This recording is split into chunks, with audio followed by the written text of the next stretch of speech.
Oh,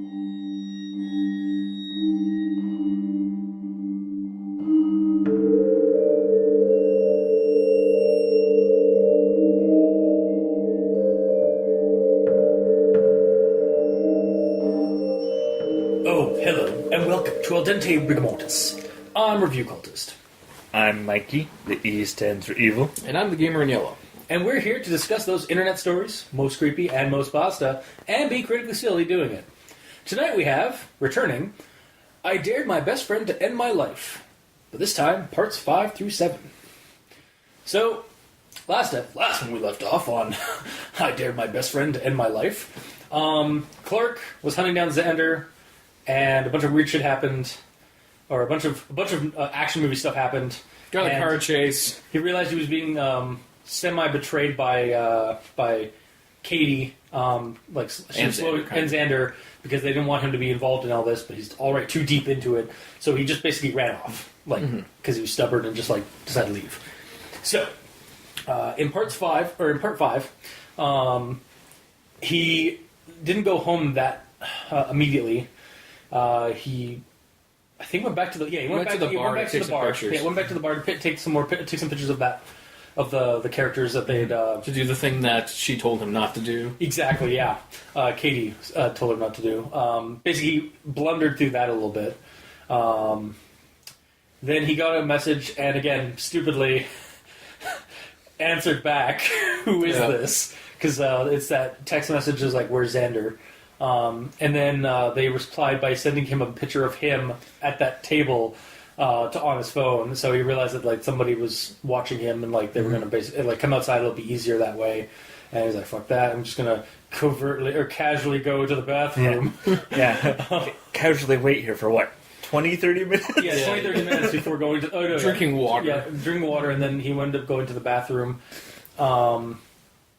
And while he was in there, got ambushed by an assassin named, who we later find out was named Amanda or something, or Mandy. That's the one name I didn't write down. It was the person who was sending them the messages in the first couple parts, and their name was M4N513THO.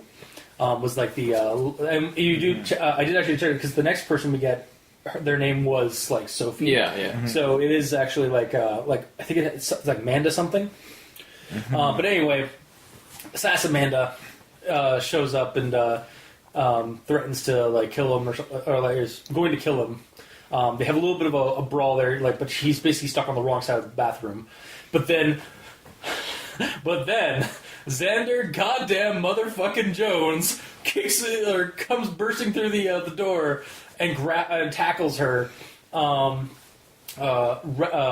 gets her, basically grabs her the knife and gets her or puts it to her throat, and tries to make her confess where Sophie and them are. While she's over the toilet, freaking professional assassin style. Yeah. And then when she refuses, he just straight up stabs her in the throat with the knife. And lets her bleed out into the toilet, and basically makes it look and sets it all up to look like she's just puking in the bathroom. Yeah, in the toilet. Gets Clark out of there after he hyperventilates a little bit from holy shit, Xander just killed a person. Yeah. Well, again, because he did witness previously when Xander killed David motherfucking King. Yeah, but that was in self-defense more than anything. Yeah. But yeah, he did say that he was I know Xander made it look like we're all heroic and stuff, but yeah, that was a really bad fight. That was a really nasty fight. Mm-hmm. Then they get to an alleyway a couple of blocks away. Actually, ironically, the alleyway where the van that kidnapped that girl. Yeah. And that's when Clark just kind of freaks out at him, what the fuck's going on and all that. Xander tells him he wants him out of there. He doesn't want him getting hurt or anything like that. He's trying to take down this deeper conspiracy of torturers and human traffickers that David was involved in, but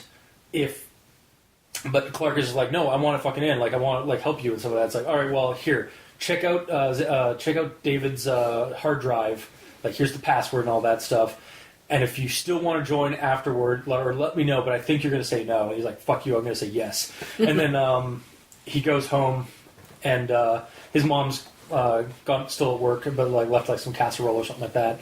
Well, There's a message saying like she was at work and some of that, and then like left a casserole for her. And so as he's like checking it and stuff, so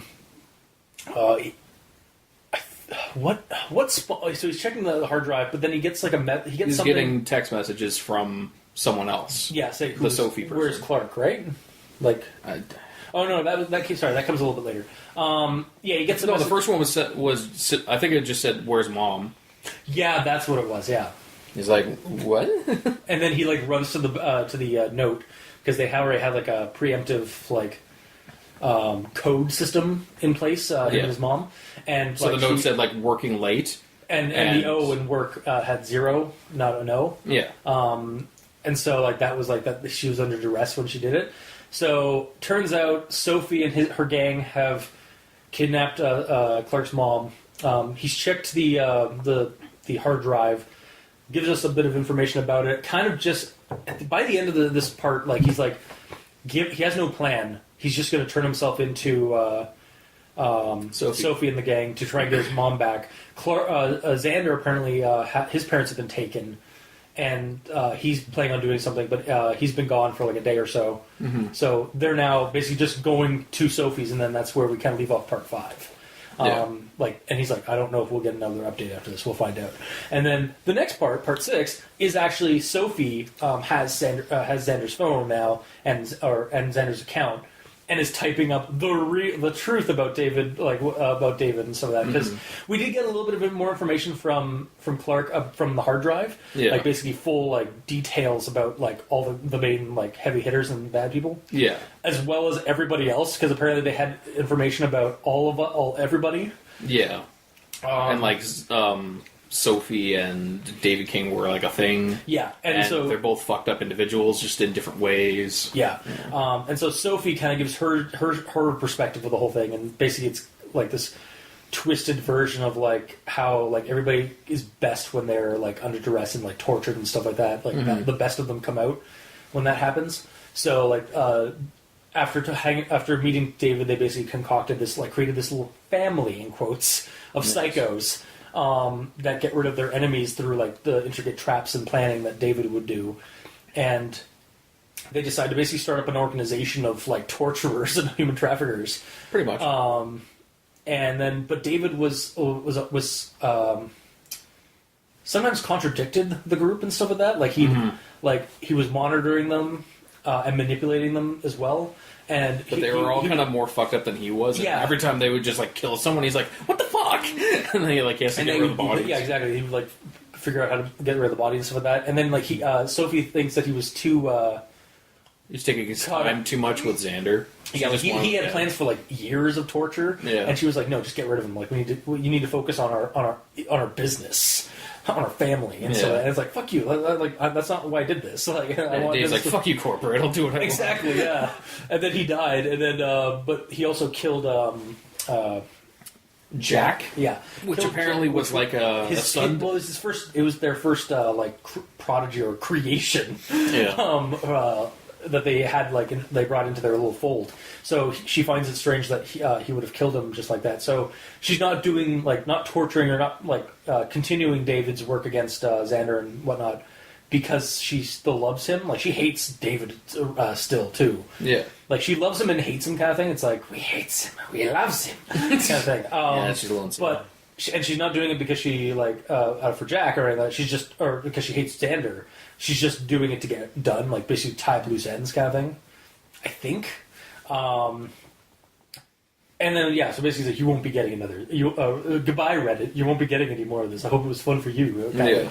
And then we get another one in part 7, which is Clark again. The previous one was called Final, and then the last one was called Actual Final or something. Yeah. On the actual titles of it. Nice. And then the next one is Clark again. He made it out of the situation that happened. He explains he got kidnapped, or he got taken away from. He met up at a church where they'd purchased some old abandoned church or chapel. But from there, they took him to a farm somewhere he was black bagged away to, where there's a bunch of kids that were basically being like set up to be like manipulated and like manufactured into new killers or torturers or whatever. They were locked in the basement. But he helped formulate a plan with them and like pissed off the guy who chased them in a previous part. The guy who was chasing them from the bar in the right before the car chase. The one that he tripped up and smashed his face into the cement.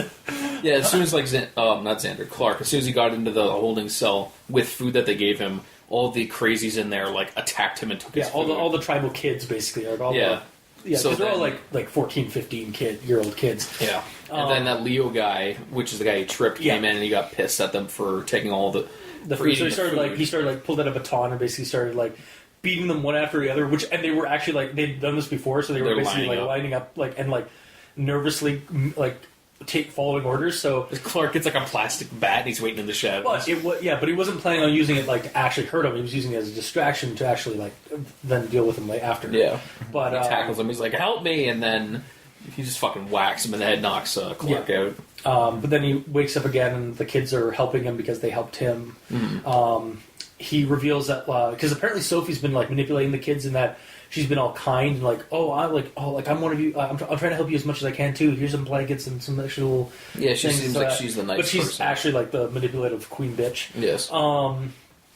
And so they start an escape plan by like prying one of the metal panels off of a window that's in the basement.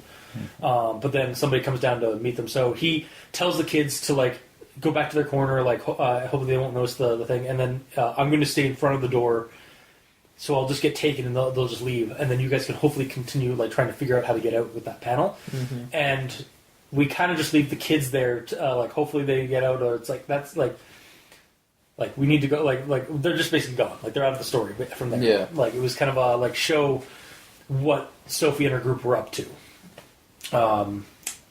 And so then we're back to the chapel. And Sophie and Leo have brought Clark, Xander, Clark's mom, Xander's parents, and they caught Katie somehow. And like she's kicking and screaming. Hernandez brings her. Oh yeah, Hernandez is like, God damn it, fucking Hernandez. But then to be fair, like we do find out earlier in part 5 in the hard drive that he was being manipulated. He was basically being leveraged because they had his daughter. Yeah. So. He's basically doing this against his own volition with another cop too, which was like how much shit do these people have on people? Yeah. And they basically Xander and Clark are forced to knife each other, or like they're forced to title drop. Yeah. Yeah. Because they are both like. Whereas in the whole thing got started because David dared Xander to ruin his life, and Xander vice versa. Sophie makes Xander and Clark dare each other to end each other's life, and then gives them 2 knives to choose from, and they're Xander's knives. And Xander grabs for one of them like instinctively, but then Sophie like slaps his hand and is like, "No, let Clark choose first." Yes. And then Clark chooses the other one that Xander didn't go for first because he's like, maybe he's got something up his sleeve. I'm gonna trust you for one last time. One last time, I'm gonna trust you, Xander. And then they like straight up have like a life or death fight, like knife fight. Yeah, I think Clark gets like slashed in the arm like 2 or 3 times. In 2 arms, in both arms, and then he gets some leverage over Xander and like just digs the knife or like stabs the knife into Xander's chest. Yeah, and Xander's just like gasping for breath, and then like basically like dies in quotes.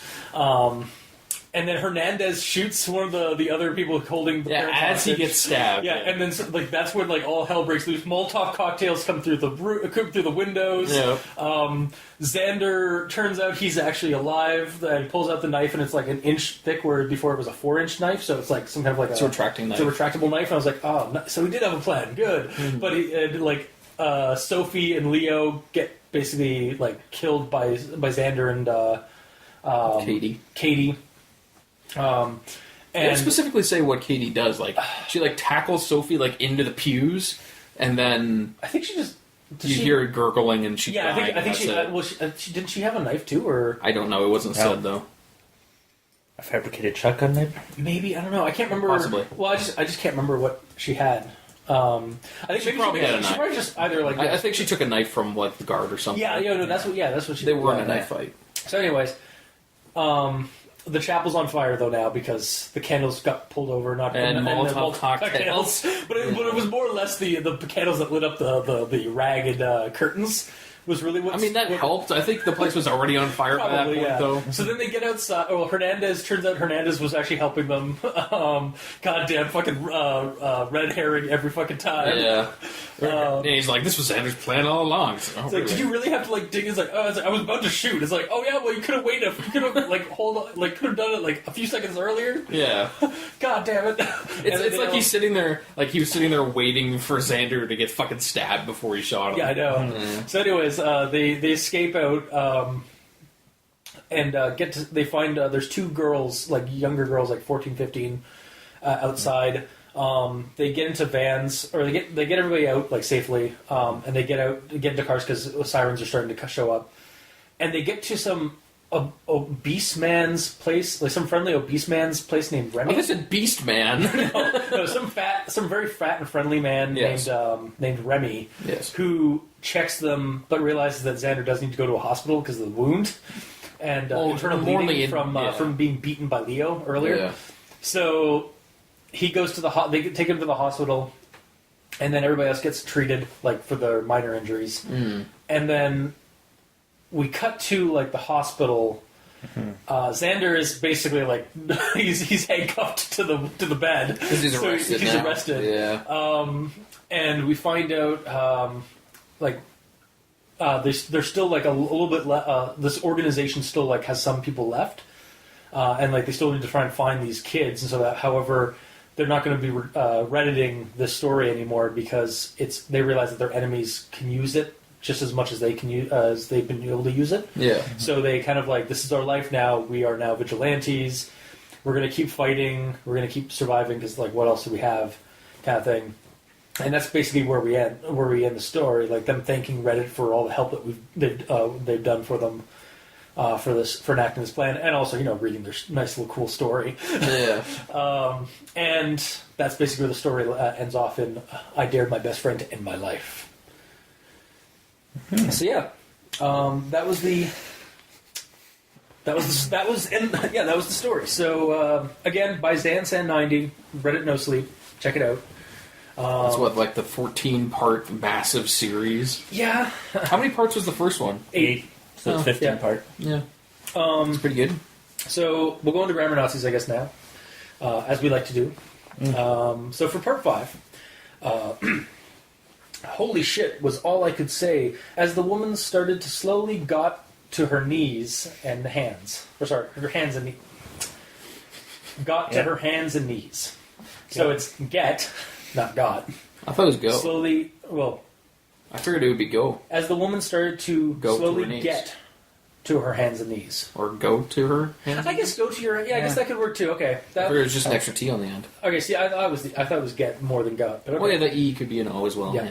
They both work. Yeah. Then the next quote, which is apparently a long-ass fucking sentence. Or a long-ass fucking quote. God damn it, Xander. I gripped the side of the kitchen counter with my unslung arm, wanting to rip it apart in anger. The phone pinged. Another message. Sophie. Where's Xander? Thank you all for following along as I've tried to find Xander in these last posts. Thank you for your support, your encouragement, and your suggestions. Okay, so this is just, to me, this was just a really weird transition. Like, it's midway, because it's not even, like, that's not even at the end of this part. Like, that's mid part. Like, that was in the middle of this piece of story.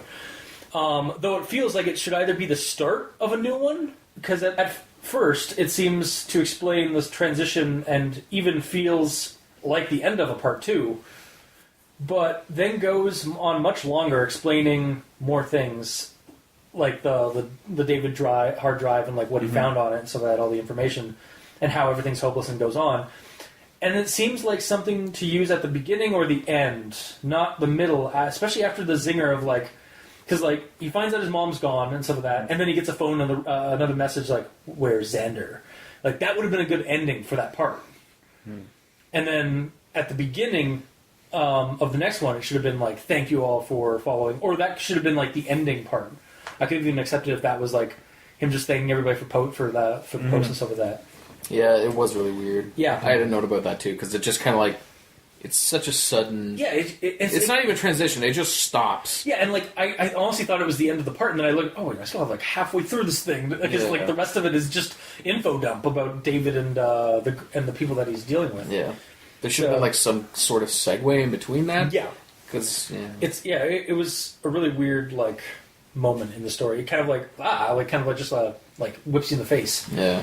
And then the next quote is, I'm just a regular guy who happened to get wrapped up in David's that's what it was wrong. Okay, sorry.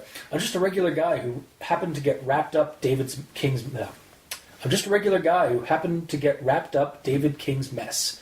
So, what it's trying to do is I think it's like trying to get, or who happened to get wrapped up in David King's mess. Yeah. They just forgot an in. Yep. And then part 7, because I actually didn't notice anything in part 6. Part 7, I was quickly rushed me inside the church and out of view. So I rewrote it to be, I was quickly rushed inside the church and out of view. Yeah. I didn't even catch any of these. I got that one. Definitely. And then the rest of us all treated burns and cuts. Now I think that works now that I read it, but the way it sounded seemed off, so I rewrote it like to be the rest of us were all treated for burns and cuts. But it could go either way, honestly. Now that I've reread it a couple of times more. And that's the end of my grammar Nazisms, honestly. So Mikey, he stands for evil. All right. Grammar Nazis. Alright, this one is a formatting issue that, because I was looking at it, they're trying to put emphasis on one word. Okay. But it was a one-letter word. Yeah, I got a point on that as well. Okay. Does it happen to be I? Yes. Oh, yes, it does. On that too. So, anyway, because they put italics on this I, it looks like a forward slash. Yeah. Nice. Yeah. Slash. So it's saying, like, you tell me the truth, and then I decide. But it looks like, then... But slash decide. Yeah. Why would you use a bold? Or it's italicized. No, you're saying why wouldn't you use bold? Yeah, why wouldn't you use bold rather than italicized for that kind of thing? It's like, to kind of get that across, it's like, because it's like, I, like, not... Yeah. Well, normally you would capitalize it, if you're capitalizing, like, an entire word, right? Yeah. But when it's I, you normally capitalize it. Yeah. Mm-hmm. So you can't do that, so you should use bold. Or I some other agree. way, yeah. But that's the thing, like, when I copy and pasted that part into my notes... Like, the italicized I doesn't really look like that. It didn't even carry over, honestly. Yeah, so it's just the font that they used for because Reddit. They have like the Reddit font, or the font that defaults in Reddit, probably. Yeah. So why that font turns the I into a slash, I don't know, but it looks weird. Probably because it's a sans serif, so it doesn't actually have like any of the little like lips or like hooks or dashes or something, or edges on the or the serifs. That's what it is. So it just looks like a stick. Yeah. Which on an angle is a forward or backward slash. Yeah. Bolding, maybe bold and underline, because you can barely see it. Underline would even work, I think, honestly, but... Yeah. But again, the problem is, like, it's so small, like, even an underline, you barely see, and you would kind of have to double up on it, because there's nothing there. Yeah. Glad we both cut that. Yes. I'm glad he didn't catch that, too. Not gonna lie, it's probably because I load this up into Google Drive, just to read it. That's your problem. Well, I need to read it easier, and also I've learned I've got it. No, you want to cheat and have Google Drive show you where the mistakes are. Actually, yes. Most of the time it doesn't, but yes. But also yes.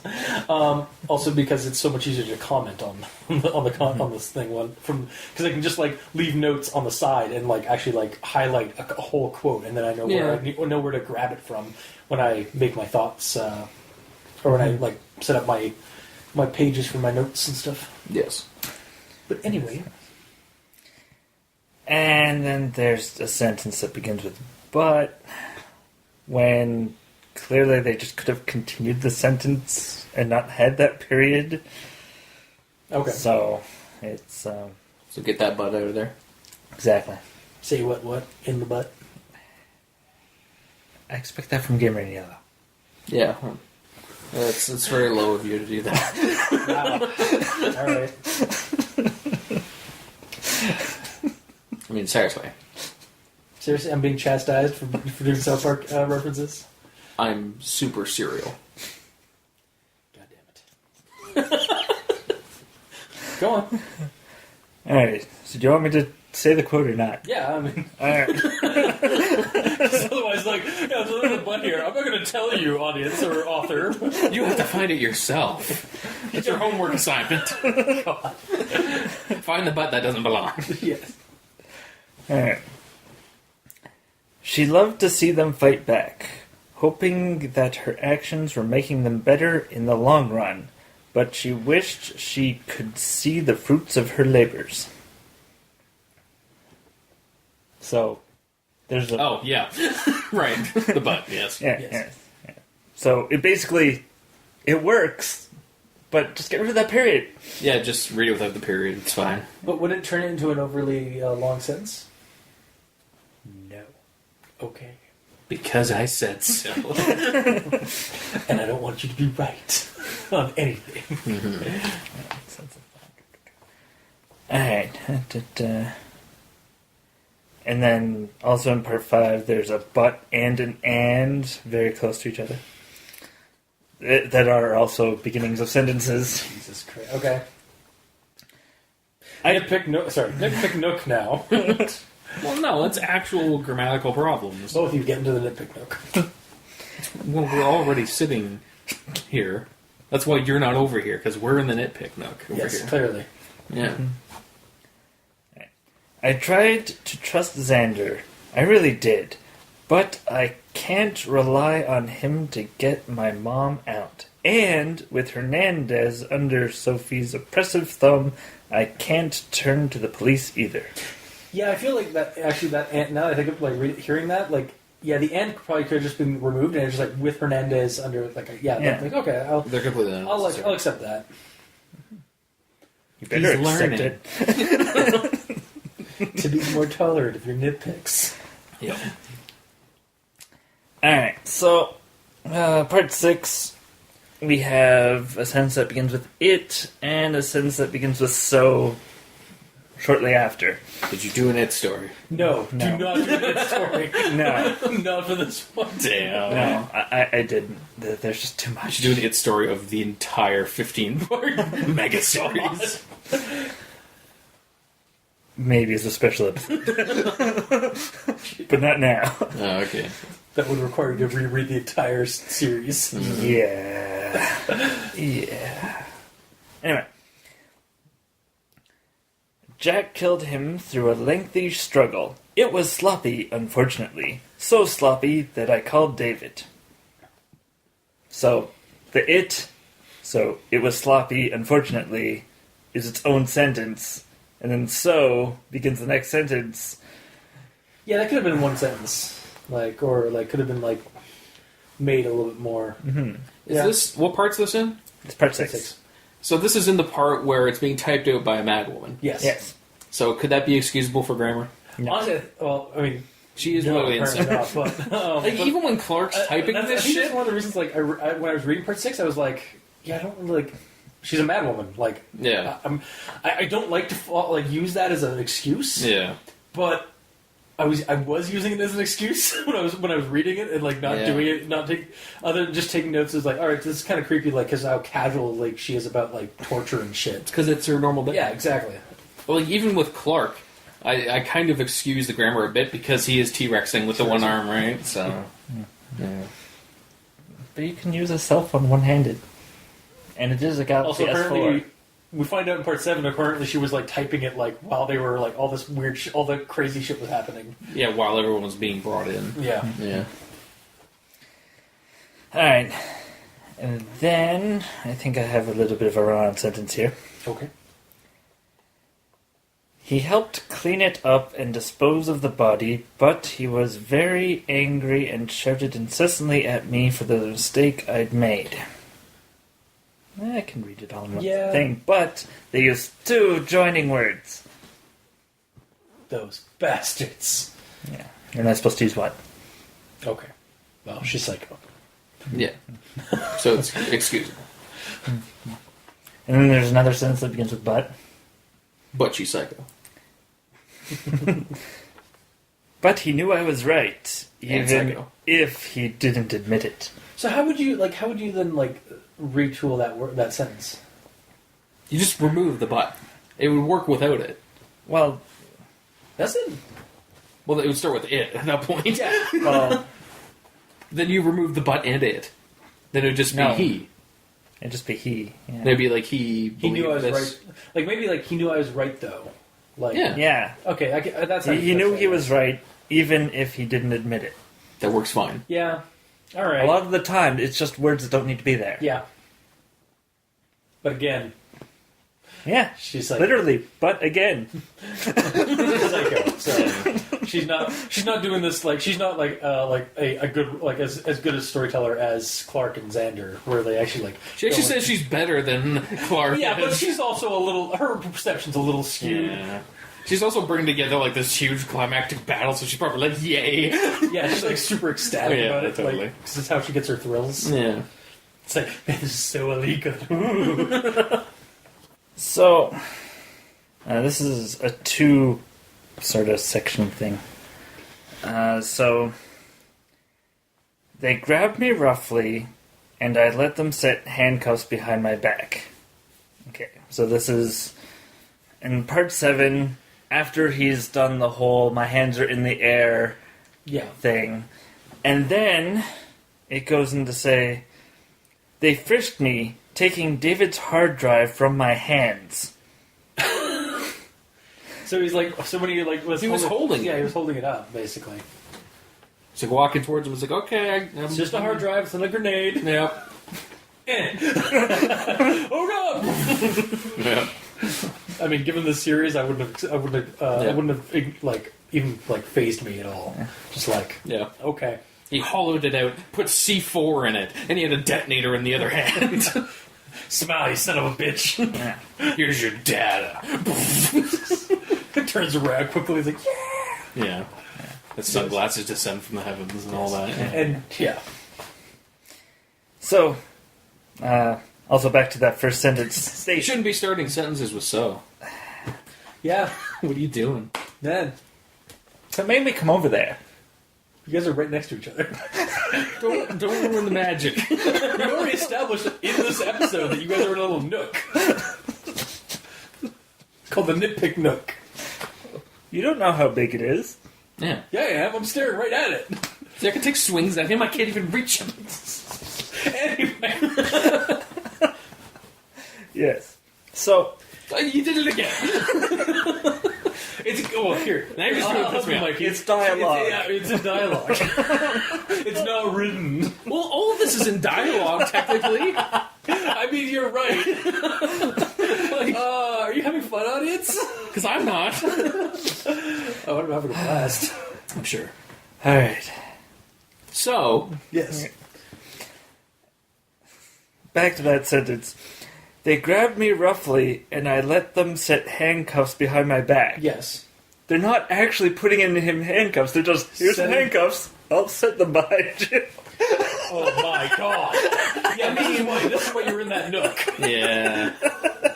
What is the term for, like, actually affixing handcuffs to You put someone in handcuffs, handcuffs? yeah. Not setting them behind someone. Okay, Yeah. so it's the person's missing 2 letters. They should be put P and U, not S and E. Put them in handcuffs. And Well, you're I let them abbreviating put it. handcuffs behind my back. Yeah. Yeah, that might work. Wouldn't be as noticeable, so. Yeah. Let them put me in handcuffs behind my Sure. back. Yeah. Alright. And then this next sentence is interesting. Okay. I was carried to a car and driven for a long time. Really? Yes. I is the subject. Therefore, I was driven for a long time. Oh boy. Well, he was driven in the car. What I think would have made this better is like, I was driven in a car. No, and they drove. And they drove. Yes. For a long time. Yes. Do you just imagine that they like just got on his back? It's like go. It's like no. He has to crawl all the way there. Yeah, they're just like, see, look at this car. No ride. Okay. Minimal effort of silliness achieved. Good. Okay, cool. Alright, in the same section, we'll see if you can figure out what I was annoyed with. Okay. Or what my theater of the mind came up with. I'm scared. Listeners at home, see if you can clue into it before we can. Go. Then the world went black. No. Sorry, restart that. Then the world went black as they slipped a hood over my eyes. I was carried to a car and driven for a long time. When we stopped, they removed the hood, and I was blinded by the moon. It had been light when I got to the church, so it had been a while. How can you be blinded by the moon? It would be... They like made sure his eyes were going to stare at the moon. It was like, ah! But even so... Yeah, I know. He would be less blinded because he would be thinking it would be daytime. So if it was nighttime that he was taken and then taken off, it's like, oh crap, it's daytime. Yeah, like it's the opposite. I do agree with you like that. Like, well, that's the part I'm like getting at is like, or we're both getting at is like, how do you get blinded? Just take ownership of that? no, like, but I'm like agreeing with you on it. Like, it's like, how do you get blinded by the moon? Like, the moon's not that big in the sky. Like, it can be pretty bright sometimes, but I don't think it's enough to blind you unless, well, you know what? He has been like basically black hooded for like hours by the sounds of it. Yeah, but so, I don't know. No, that's weird. Again, if it was reversed, then totally. But no. Nah. So, was that it then? Is that it? Or... Almost. My mind went a bit more critically silly. Oh, of course. So, when we stopped, they removed the hood, and I was blinded by the moon. Are you assuming that they removed the hood from the car? Yes. And because they did that, it was like super reflective or something, so it caught the moonlight. See, I actually went a slightly more different way than you, because I was like, does he think that they're on the moon now? Wow. It has been a while. I have the most mundane one. Apparently. Well, I that was based off what he had just like tried to emphasize on. Yeah. Yeah. Jesus. Okay. Yes. Audience, please leave a comment in the comment section below where this is posted to let us know. Are we done?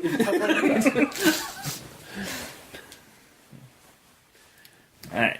Please let us know. I want to know if you actually got to what he was talking about before us. I highly doubt it. This one turns into an actual thought, so I'm going to save that for later. Cool. Ah, yes. The double and. Okay. Is an and? No. He starts two sentences, one after the other, with and. Oh. Okay. You truly are the most grammar Nazi of us all. Just get 2 grammar Nazi armbands and a headband. That's gonna just be your character, the title cards this week. It's just covered in grammar Nazi. It's like red duct tape, like swastikas everywhere. No, that's swastikas. What are you talking about? It's just a G. yeah, no, exactly. Yeah. Now I know. They were just taking risks. And enjoying every second. And then I noticed who the guards for Xander's parents were. A cop and Hernandez.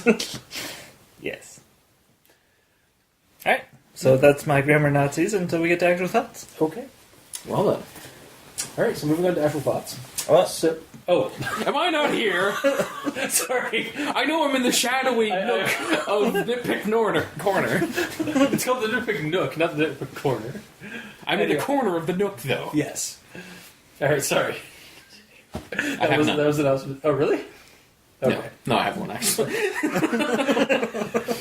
I like raising a stink and be like, oh, I actually have nothing to talk about. It is your shtick. Yes. All right, so this is actually pretty quick. It happened a couple of times, but the big one where I noticed it is here. When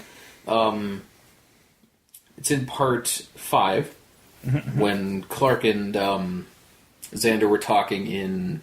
I'm assuming this was in the alleyway, where Clark is saying, like, let me finish, as he interrupted him. I saved your life, blah, blah, blah, blah, blah. I took a bullet for you. And then the next line says, I don't care how horrible and sick these people are. You don't get to decide for me, and all that. And then after that,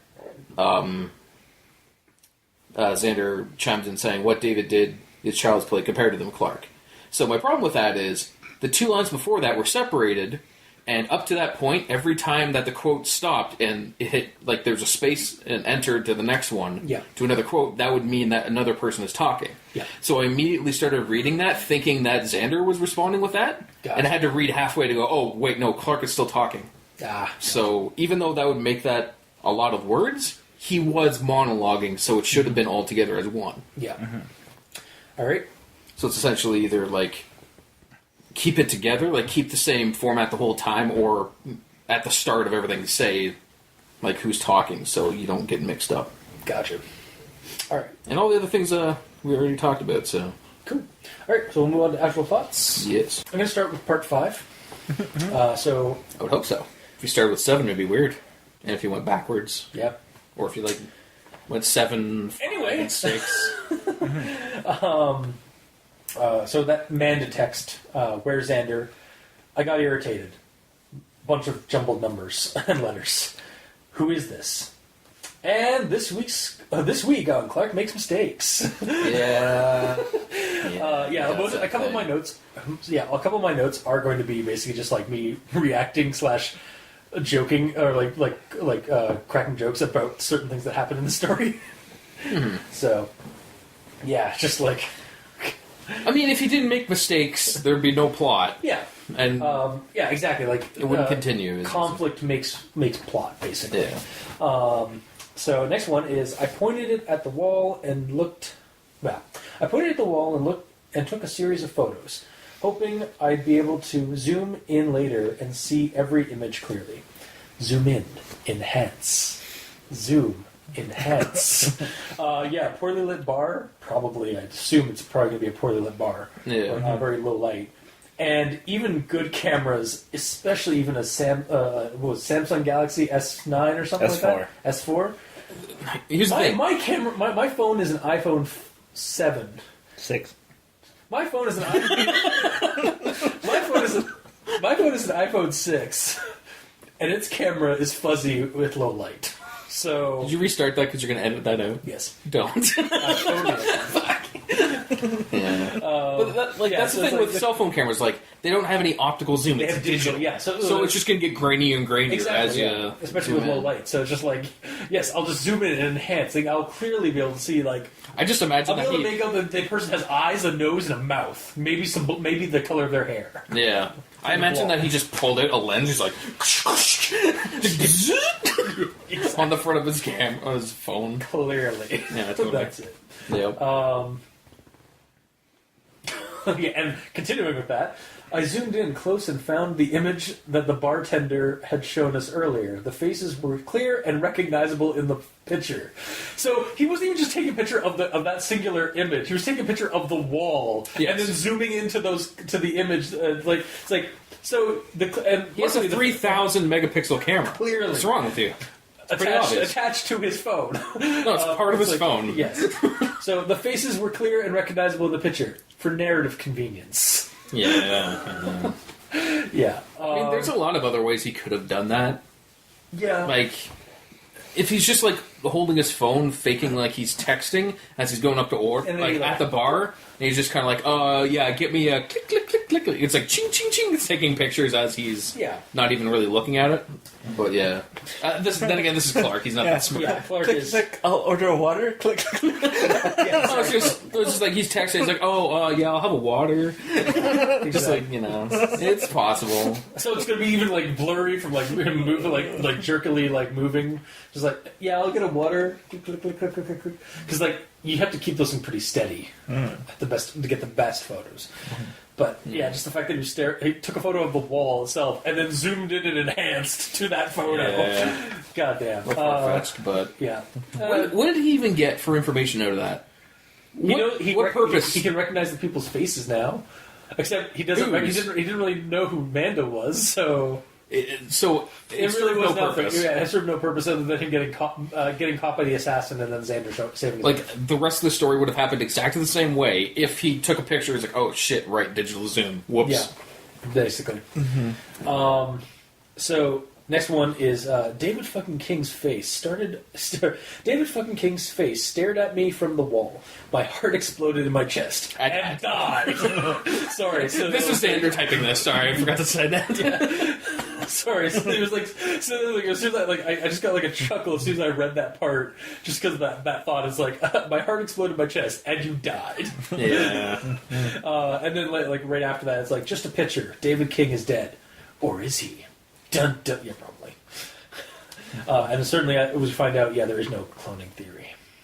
That's unfortunate. Yeah, the cloning theory was debauched. Yeah. I thought it was going to be for a second. Yeah. At the end. When they get to the church, but yeah. Yeah, and then, no, it was just, Anyway, next quote is actually some dialogue. If they can't pass it, they become prostitutes or slave labor or whatever else. I know it doesn't sound that horrible, Clark, but I've seen what they're doing to people, and it's sick. Xander breathed heavily. He squeezed his eyes shut. That doesn't sound that horrible? It sounds pretty horrible, honestly. Wrong. Yeah, it's horrible. Yeah, it's pretty bad. I know it doesn't sound that horrible, Clark. I was like, it's only slave labor. It's only slave labor and prostitution. Yeah, it's fine. It doesn't sound bad. I mean, in practice, it's bad. But it doesn't sound bad. No, that's the whole problem. Yeah. And then my last part before I go to my end of part thoughts is, what the hell happened to Xander Jones? He has become a vigilante, a very grindhouse-style vigilante. Because really, he's become basically very Death Wish or those exploitation movies from the 70s where somebody just kills people or beats the shit out of people for information. He's John Wick. Yeah, John Wick. Yeah, in the vein of John Wick for the more modern stuff. And then my end of part stuff. So it's good to see that the story is still in form with the gritty, with the gritty kind of realism or the gritty setting at least, not realism, quote unquote realism with the 30,000 megapixel camera. Yeah, but gritty in terms of the setting still kind of crimey or grimy or noirish kind of, while still bumbling through the mystery and thriller action with a dash of suspense and exploitation genre. Because that whole bathroom, the whole bathroom scene, I love it, but it was I was what reading it, I was just getting this. Yeah, very gritty, kind of Death Wish or John Wick style, kind of just that kind of action scene happening in that little toilet, in that little bathroom.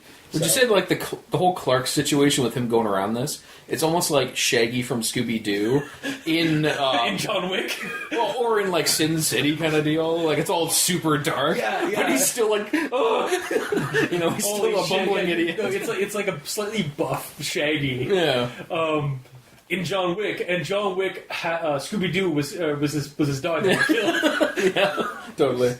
Oh god, but the only real issue for me in this is that it sort of steps up the pace after Clark's mom gets kidnapped, and it skims a few details, almost like jot notes. The way I was reading it, almost felt like it was just jot note format of what was going on, with the hard drive and stuff like that. You don't like how the end was kind of rushed? Yeah, it felt I felt honestly when his mom gets kidnapped, I thought that should have been the end of that part.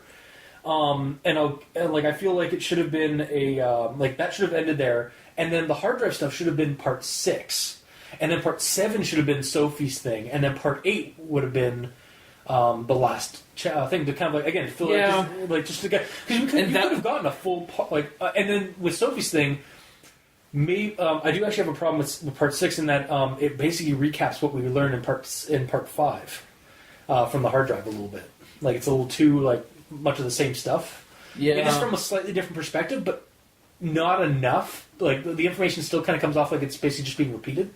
Yeah. But yeah, I get you there because on 5, if they did split that up so the hard drive information was 6, Yeah. then that weird transition wouldn't be there. It would just stop. Yeah. Also, it would have made sense because he even says it was 3 days between his mom getting kidnapped and him realizing it, and he spent 3 days like off and on talking to Xander and checking out the hard drive. So he had 3 days that he could have like written another part. Yeah. Like so, part 5 could have ended like with his mom getting kidnapped and Sophie like revealing that she had kidnapped him and stuff. Mm-hmm. And I was like, I don't know what the fuck to do. I'm waiting on Xander to call back. I'll let you know. Yeah. And then part 6 could have been him like, all right, I've been here for 3 days and like this is what I found out about David and his like whole network and holy shit, this is really bad. And like I'm gonna be heading out, but before I go, here's all the info dump. Yeah, and it would round it out better because then there's 8, just like the first section, right? Mm-hmm. Yeah. So.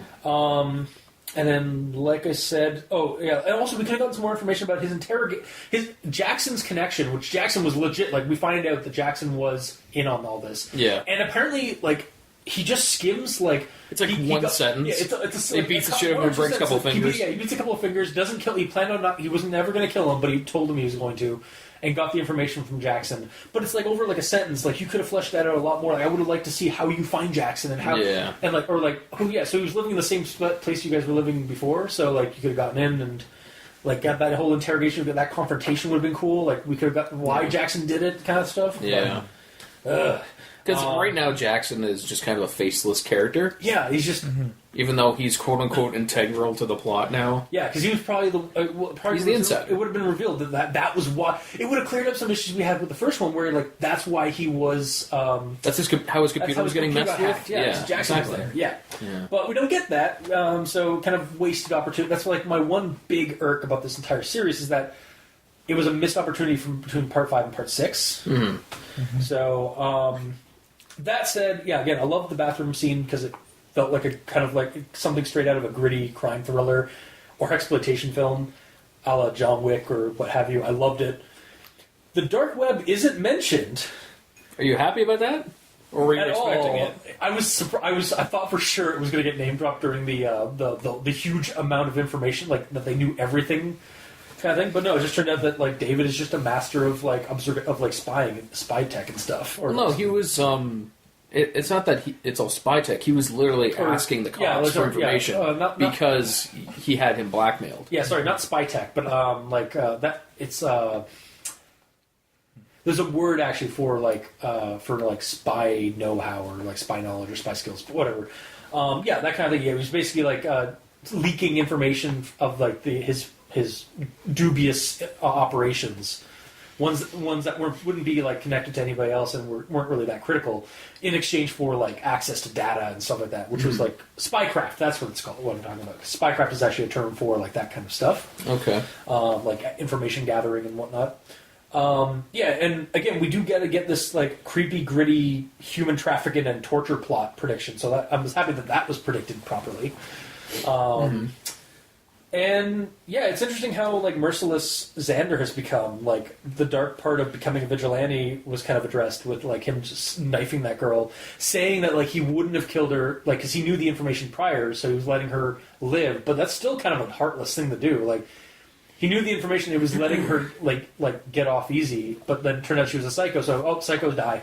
Yeah, he was giving her one last chance to redeem herself. Yeah, it was kind of like... she's unsavable, so... Yeah, it's kind of like how like he said at the end of the first one, like how like he's the knight fighting the dragon, now he's kind of becoming the dragon, or kind of becoming...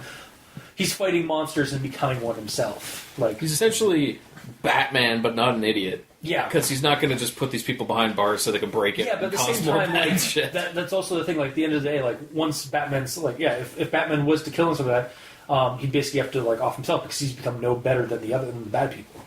Like it's like, but for the greater good, it's basically the sin eater, like where you are committing sin by murdering these psychos to get rid of them. But then at the end of the day, when all the monsters are gone, you're the only one left because you've been doing all these atrocities. Like yes, you've been killing the right people, but you're still killing people. Yes, but if they're not savable, yeah, but it's the different. It's a theme or trope in like these gritty movies and gritty genre where like yeah, like you have to kind of play with that. Like, do you have any right to keep living out or like keep existing a normal, happy life after you've killed all the bad people? Because yeah, they were bad, but they were still like people, and you weren't fighting in self-defense. You were fighting to get rid of them. Because they would cause everyone more harm. I understand that. It's the struggle that plays out in those stories or in those genres. So it's the gray, dark, like black and white. Like you're black and white. Yeah, that in like a perfect world that would be this case, but like people like to think more on like, well, what right do I have? Even though I've killed the bad people, I've also killed, because kill is like an ultimate sin kind of thing. Mm-hmm. Yeah, but still, I know. I get. We're gonna have to agree and disagree, but regardless, and like I'm with you on it, but at the same time, like that's for storyline, and for genre and some of that, like that's a thought that always pops up. Yeah, so. For storylines it works, but in actuality, if you're actually putting yourself in that situation, that person kind of seems dumb. Well, at the same time, for like, letting that person create more problems. I hear you, but we're gonna go into this, I guess. It's the same with the cops. Like, why the cops are like pissed off about don't like vigilante justice is because like let the justice system deal with it. And even though like you don't agree with the justice system, you have to follow the system because it's there in place and it's there for a reason. Yes, I agree with that for normal purposes, but in regards of like. Well, I mean, I keep thinking back to Batman. In Batman situations, even though we're not talking about anything Batman-related, in Batman, these are super villains who are not just mundane villains. They, like, have mass murdering capabilities. Yeah, they are. Well, they're basically like Jokers. Yes. The Joker. It's like if you just killed the Joker the first time, then you would be saving thousands of lives. Yeah, no, I understand. Like it's that struggle with morality. It's basically what it is. It's a fight of morality. Yeah. Anyway, that back to the Batman Creepypasta. So also I do Xander's becoming more of a killer against these, or like with this vigilante stuff, and I like Clark's reaction / revulsion to it. Like he's like, "What the fuck, man?" Like, like that. What are Xander's not willing to kill these people, but he's willing to punish them. Like that's, what he did kill them. No, sorry, not Xander. I mean Clark. Yes. Clark is willing. Clark keeps stating that he doesn't want to kill these people, or he wants them dead. He says he wants them dead, but he doesn't know if he could do it himself. But yeah, that's my end thing is like just nice to like kind of get that gritty like fight out at the end. Like it all worked. And we finally got to see Xander again, and then find out he's kind of becoming like going dark, but for good reasons. And we find out by the very end that even Clark is capable of that now because he plunged a knife into his friend's chest. Yeah. So but he was forced. They forced his hand on it. Oh, apparently I'm not also done. Sorry. I just realized I had 4 more pages. Oh no, sorry. We're going into part 6. Sorry. Here. So part 6. You can take a nap if you want. Sorry, I had lots of notes. I couldn't leave you. Okay, so yeah, this is Sophie talking in part 6. So I couldn't leave you all on such terrible cliffhanger.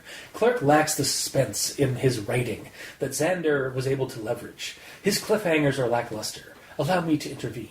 And my thought was like, well, glad someone in the story brought it up because of the whole issue, the first one where like. He didn't end it when it should have ended with the zinger, and it just kept talking about the. Basically, it was my grief from about the that midsection like fake out ending. Yeah, that's true. Yeah, yeah. It's almost like the writer was like, "Shit, that was a bad cliffhanger." Yeah, I'm gonna make her actually mention that. Yeah, and I appreciate that. And then the next one is as for Katie, as for Katie, we'll find her and bring her back to my personal collection. And then my quote was, she'll probably burst in and save the day in part 7. Every other main character has gotten their spotlight in that. And then cut to part 7. The doors opened up, and Katie was dragged in, kicking and screaming. To be fair, this was all part of the plan, as we discovered, but that was a kind of a waste opportunity. When you first saw it, it was like, oh, that waste opportunity. She could have just like burst it. It's like, then Katie, motherfucker. Yeah, she doesn't have any cool nickname. No, So she comes in kicking string, and then later we find out that her and Hernandez and like the 2 girls in the outside and all that had like a plan to like do all this stuff. It does seem like Katie gets knocked out super easy repeatedly. Yeah, well, she wasn't knocked out. She was punched, and then she was kept quiet. Still, it's just like one hit. It's like, okay, I'm done. But it was also a deception because she was planning. True. Yeah. Still, like seeing that, it's like, okay, she still sort of has the Princess Peach situation. A little bit, yeah. And then that's it. Now for my end of part 6 thoughts, which is, see, this really does kind of make Clark's recounting of, this is a whole my beef about like Clark's hard drive unnecessary because it basically went over the same information. We went through it in part 5. Okay. So I'll ignore that part. Also, so it's an interesting idea for the narrative, switching up the author character, I do in quotes, and having Sophie use the account from Xander's phone that Clark previously had. So, like, cause at first I was like, how the hell did she get a hold of the account? But then I realized... He's captured. But then, I figured that, but then and then we were even shown that in part 7. So, like, things always seem to get, like, tied up in this series. Yeah. So I really liked that. And then this character certainly is certainly well illustrated through her tone and writing to be a manipulative and deluded psycho. Mm-hmm. Like her perspective, and it was interesting. I don't want to say cool with how casual she stated her perspective on things and the existence and operations. Like it was probably the most creepy part about this story was like how callous and how casual she was about like, her. It's like it was a Tuesday. Basically, how callous and how like how just non-inhuman her view is. Yeah. And then, of course, the David clone theory is debunked sometimes. Yeah. But, it still was a fun ride. And then we go into part 7. So you see, it wasn't that bad. It was pretty quick. We approached the front door of the 2-story home. It looked old, but was well kept. The grass was trimmed, and the weeds hadn't infected the spare spaces. Say what you will about this psycho family or organization, and David's methods and teachings, these guys aren't lazy slobs or slouches. Minimum required effort achieved. Because, they're made to be better people through their tortures, so, like, they're not slouches, they actually make sure the house is well maintained, and... Yeah. I just assumed it's because they're putting on a front here. They need of course, but, like, they're not slouches or anything about it. Like, otherwise, like, some gangs and whatnot portrayed in media tend to be, like living slums. Yeah, they don't do anything to the house. Like, these guys actually, like basically renovate house to make it look like a normal house and stuff like that, or a well-used one, not some derelict. Yeah, she's actually making people into better people that will actually do shit with the worst possible. The worst possible way to do it, but she doesn't. Yeah, all thanks to David. It is minimum required effort. Mm-hmm. And then the next quote: "I was guided down the hallway until I got to a larger room, which combined a kitchen, a living room, and dining room all in one. There was a door to my left, which they opened. It led to the stairs. The guard grabbed a paper bag off the countertop. It was his lunch. He was hungry," was my comment. However, the next thing is, hesitant, I opened the plastic bag and and felt around inside. A water bottle, a sandwich, a bag of chips, a fruit by the foot, a meal? So, first off, it was paper bag, not plastic bag. Yeah. Keep your continuity. And seriously, I was joking earlier about him picking up the paper bag and actually being a lunch bag. Yeah. It's a damn it story. I don't need you making my quips for me. Yeah, I kind of assumed it would be something darker, like he's going to be locked in here for a week, so here's your poop bag, or here's some scalpels and stuff like that. As you go down to the room full of little children, it's like. Is this part of your torture method? I also thought it was actually the paper bag was from one of them, and it was just had a bunch of implements and some kind in it. Mm. But no, it was just hey, here's your lunch. I assumed it was a puke and barf bag and poop bag and all that. No, it was just his lunch. Mm-hmm. And then the next one is, "You fought for us," the leader boy stated. "Well, he's an asshole, so thank you," the boy interrupted. "I'm going to get you all out of here," I swore, "even if it kills me. Oh, sweet Clark. From the best bro to champion of the children, never change." Yeah. I just God damn it, he's the best character in this entire fucking series.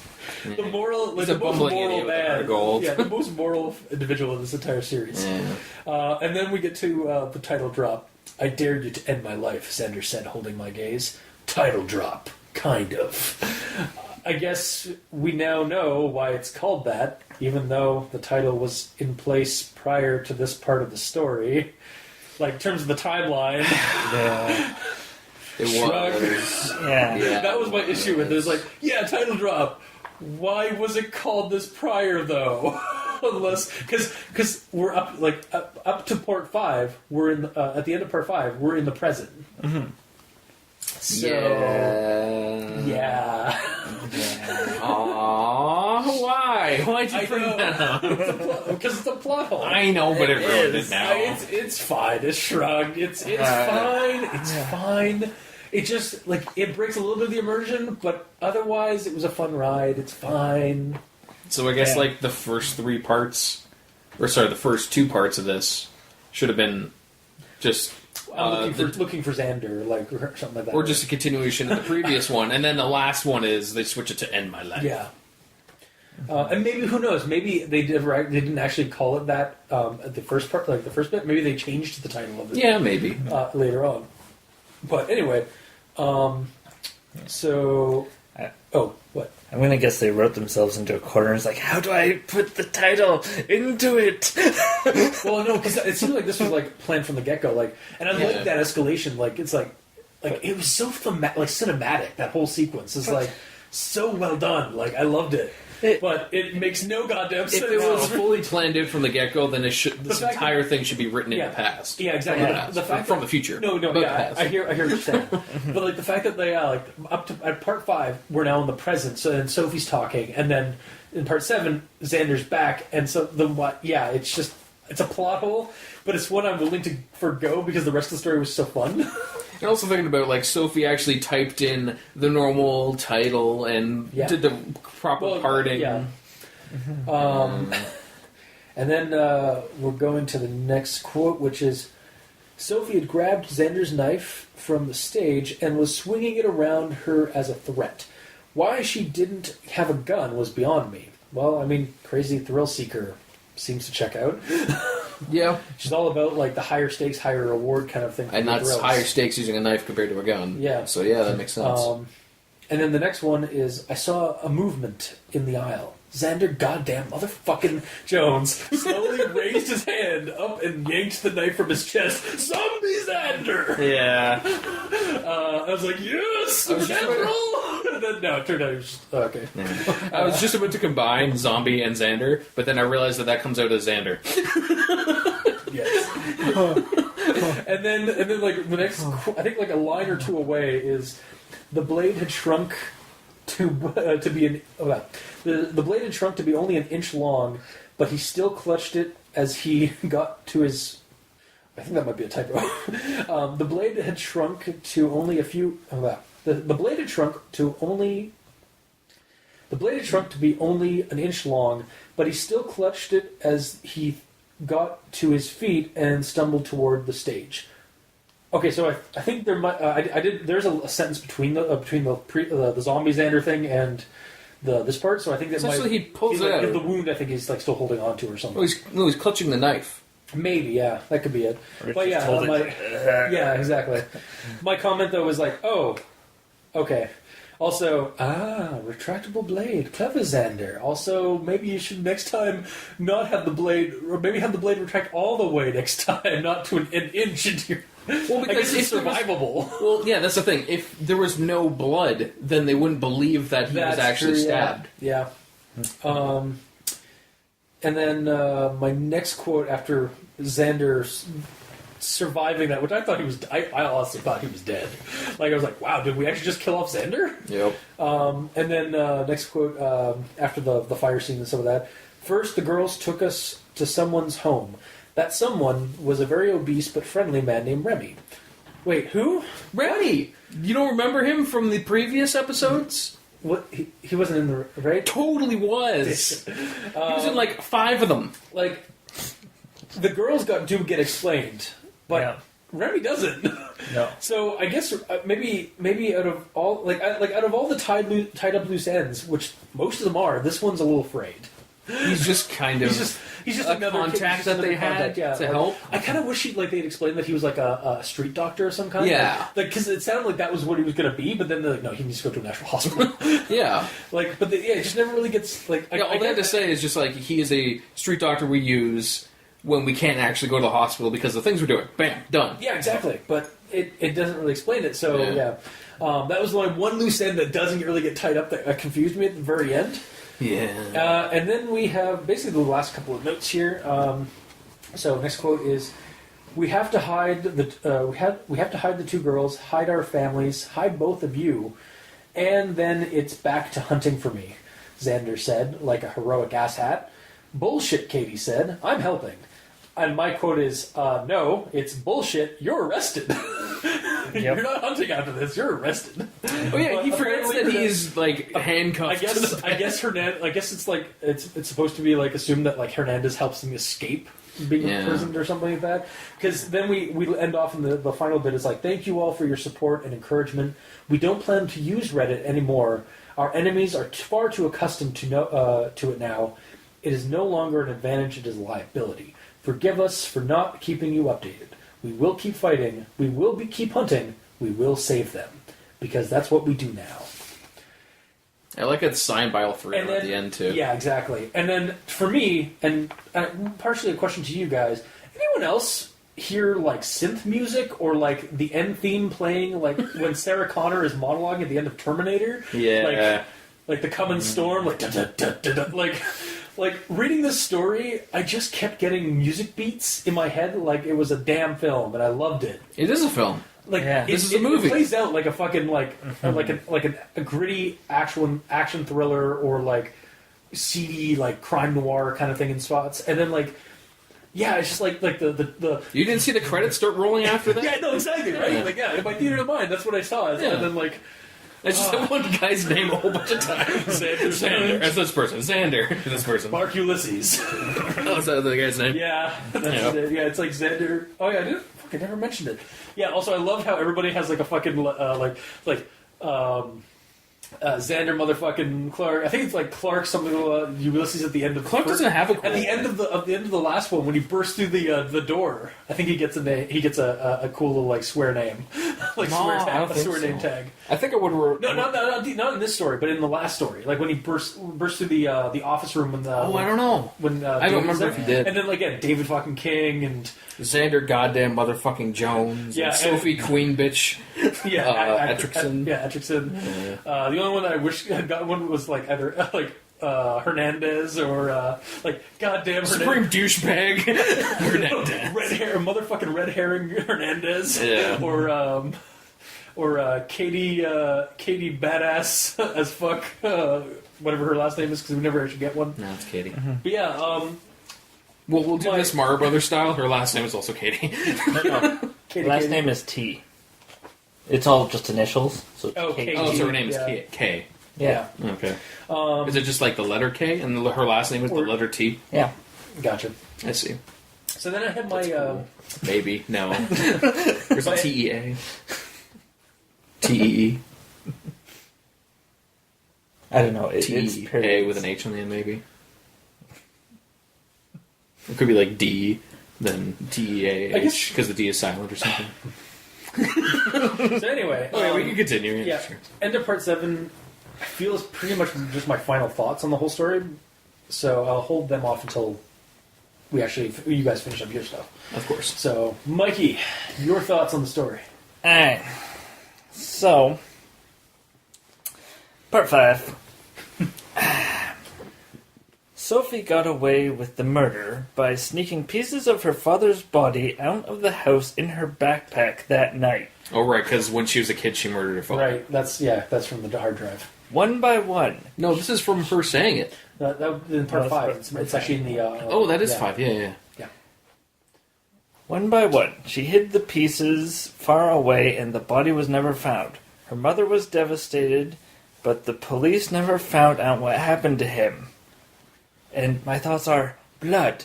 There's blood everywhere. You just kill someone and chop them into pieces. Well, I'm assuming she didn't chop them into pieces in her room. Also, that was really that's a really quick clean time. And no one noticed? Her mom didn't notice or something like that? Jesus. At least there's going to be a blood-soaked backpack. Probably got rid of the backpack. Or used 15 garbage bags per part. Yeah. From the sounds of it, she had this completely planned out. Yeah.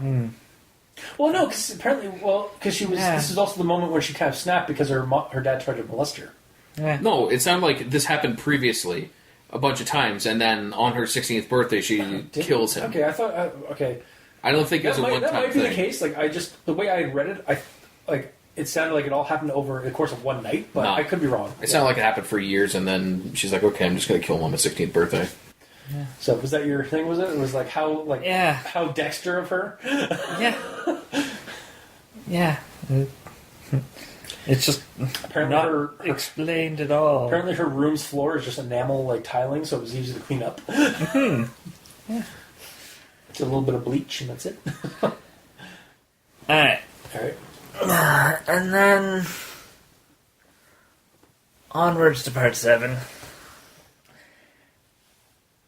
And this is just a comment about kidnappings. Okay. Like, in the first series, only Katie was kidnapped. Yes. In this one, there's a room with 7 teenagers. Human trafficking is an actual thing, and if it's a large enough organization, which it is, it's a little bit more believable than just. It's also in the States. They crack down on that stuff. Yeah, but it still happens a lot. Like, it's still free. They get shipped out of the States. I don't know. Is your problem that it doesn't seem believable? That, Yes. Okay, for me, I'm honestly that really didn't bug me at all because it seemed quite believable to me. Like in terms of people getting kidnapped and basically just harvested. Like that shit happens, man. Like you've seen the and news. cops Have you catch seen this kid? Milk cartons and shit. Hell, a couple weeks ago in the paper, and yes, it is. They get shipped out of country. Like they're Not not all the in the time, States. Not all the What time, is man. that? What's your problem with that? The problem is the majority of people that go missing. Like that 7 people. Yeah. Yeah. That's way too high of a number. I'm assuming it isn't 7 people at once. That's over years. Yeah. That's just who they have. And that's what they've been kind of doing. Yeah. And they're gonna get caught of because, course. a serial killer, you hear oh, so-and-so's missing, so-and-so's missing, and then they eventually find out who did it after so many people go missing. Yeah. I'm going to have to agree to disagree with you on this because... And they're teenagers. I get it. They're going to be looking hard as heck for them. I get it, but at the same time, this seemed very, common. This seems very, legit... Well, not common, but unfortunately legitimate, in terms of, what's going on. It's because of how professional they are. And the way they're David planning fucking and stuff, King was their leader. And so it's because of how much they covered up their tracks, they were untraceable. And you're That's right, what they probably are going to get caught eventually, but remember, they are psychotic thrill seekers that live for this kind of thing. So they plan ahead, they're amoral assholes and psychopaths. At some point, yeah, sure, they will get caught, but they're still in the early stages. It's apparently only been a few years of them doing this. So that shit does it does still happen. It does happen in these numbers. So I agree to disagree, man. I hate to say it of this. Yeah.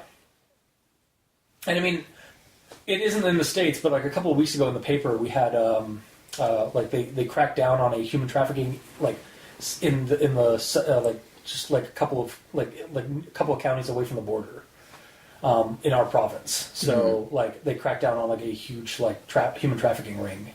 So this stuff definitely happens. It's a thing. Yeah. Mm-hmm. And it may seem uncanny, but yeah, that shit does happen. That's what makes it kind of creepy. The fact that it is possible, actually. Yeah. But yeah. Anyway, moving on to some cheeriness. So, I think I pinpointed the part in part 7 where Clark died. Because you were explaining how he had exploded earlier. Oh, yeah, of course. Yeah. Yeah. So this is all a coma dream? Or is it all Well, it's not a coma from your heart exploding. You die.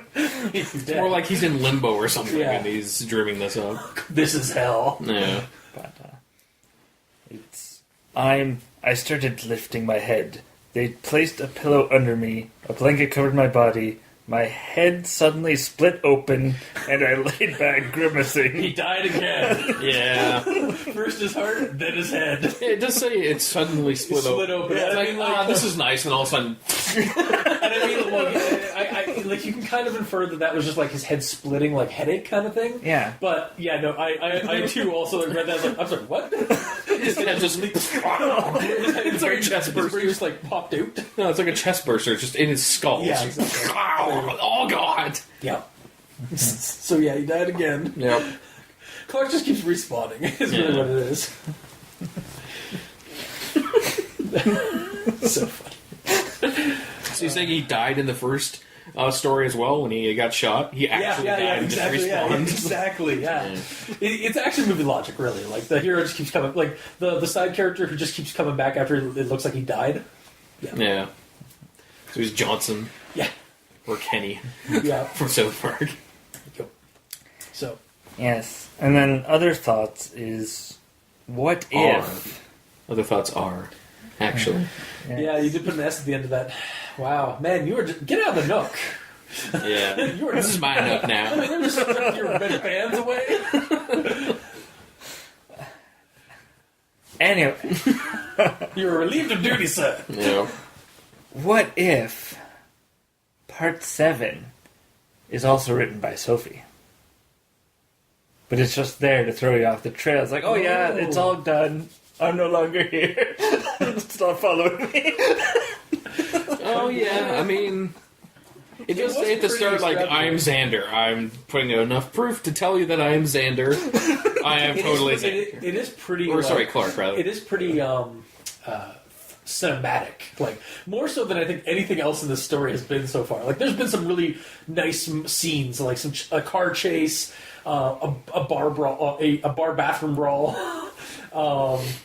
and then then we get up to this part, and just like it doesn't escalate like to the insane like some stories like Skyrim, that Skyrim one we did a while back, like a couple years, like last year or something like that, where like the end of the world was happening because of a cursed Skyrim game. But like it definitely escalates to some pretty fantastical cinematic bullshit, but it's awesome and it's semi believable. It's uncanny at best. It's honestly pretty believable. Yeah, like it's still out there, but it's like, oh man, this actually happened, and like you read it, oh yeah, this actually did happen according to the newspapers and some of like burning church, like a church burning, and like this human trafficking ring being broken up, or and then like he was like, man, do I have a story for you, like kind of thing. Like yeah, it's believable, but it's like still like there's a little bit of like uncanniness to it or cinematicness to it, like flourish. But yeah, I think there's a lot of it, honestly, because ever since probably like the third installment of the first series, it's just an action movie. Yeah, the whole it thing is. you know. But yeah, I do agree that this could be like done up by like just Sophie, like kind of like telling the audience what they want to hear. Mm-hmm. So Like, yes, your heroes all survived. Yeah, totally. yeah, they're totally fine, and Hernandez is totally not on our paycheck on our payroll. Nope. Because goddamn Hernandez. Nope. But yeah, Red Herring Hernandez is his nickname tag. It doesn't has a swear word. Doesn't have a swear word in it, but he's goddamn Red Herring every time. Yeah. Sorry. Yeah. Yeah. That'd be an interesting ending. Mm-hmm. What a revelation! Yeah. Sorry, was there more to than just No, it's just revelation. Sophie survived and won. Yeah. Mic drop. Evil survives. Yeah. Evil wins. Evil wins. Your life is meaningless. Mic drop. and that's the real reason why there isn't going to be any more, because They're Xander, all dead. Clark, and Katie are all dead. Yeah. Yeah. Mic drop. All right. All I right. guess there really is no way to prove who was writing what.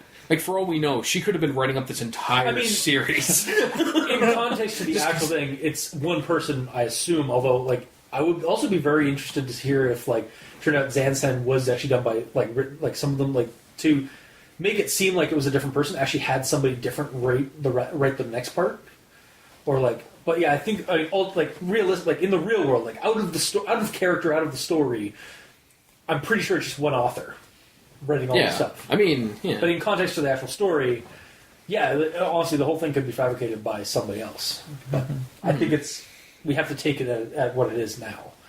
But yeah, but ultimately, I do like the idea of Sophie's final ending. Would you be okay with or pissed off if the entire thing goes through 16 parts, and then at the very end, you just it's revealed that Sophie wrote up the entire thing as just a retelling of the things that they've been doing to people, and Xander is just isn't actually a person or anything? I don't know. Because we didn't get that. Like, I don't know what my actual true reaction would be, but Yeah. I feel like it would definitely be a little bit more appropriate for being part of NoSleep because Reddit NoSleep because it's a little bit darker ending turn. Like it would be creepy. It's like, yep, evil won. It's like, and this whole thing was set up for that. But yeah, I don't know. Ultimately, I have no idea. Or turns it, I don't know. Yeah. It's just, yeah. I mean, I like the way it went, but it's interesting thinking about other ways it could have gone. Mm-hmm. All right. So. All right. And then, I'm guessing none of you clicked on the link at the end. Was there a link at the end? Oh, yeah, their names were highlighted. Yeah, their names were highlighted as a shit. link. I moused over it, but I didn't click on it. Oh, was it part of the? Was that Q&A thing? Yeah. Okay, I did click on it once. I was like, "Oh, it's just a Q&A thing." Okay. Yeah. I didn't. I just thought it was like ask the author kind of thing or ask the characters thing. Yeah. But the author states, in regards to part 7, I accidentally wrote more than 40,000 characters and forgot about that rule. So I spent a stressful hour cutting my story down. Fucking hell, that was the most stressful I've ever been. Wait, So, Yeah, Reddit NoSleep has rules for regulations for how long a story can be. That's why this story is in 7 parts and not one full thing. It's actually it was following the rules of Reddit where you can only have a certain amount of words per post. characters. Characters per post. So yeah, and that's why we have multi-parters and stuff like that. Is because they're not. And honestly, this one lends itself to that, much like how Search and Rescue Woods led to it as well, and the previous ones. But yeah, I find that kind of sad actually, because because it seems like you can have 8 parts. But why? Yeah, if he had to cut stuff out, why didn't he just kind of make more parts? I think he didn't realize. Maybe the author didn't know, realize that that kind of how we picked it up, but maybe he didn't. He felt maybe they felt like it wasn't it was fine the way it was in part 5, where it was just that midsection. Maybe he didn't catch that or whatever, or he thought it was he liked it the way it was. Mm-hmm. But yeah, I think honestly, he could have gotten Well, that's not even my part. I'm saying if you had to cut a whole bunch of stuff out, why not make a part 8? Yeah, yeah, I don't know. Because ultimately, I wish there had been a little bit extra, just to flesh out a few things, if he had to cut out things. But I wonder what just he had that Remy did he say what he had to cut out exactly? Or? No. Oh, okay.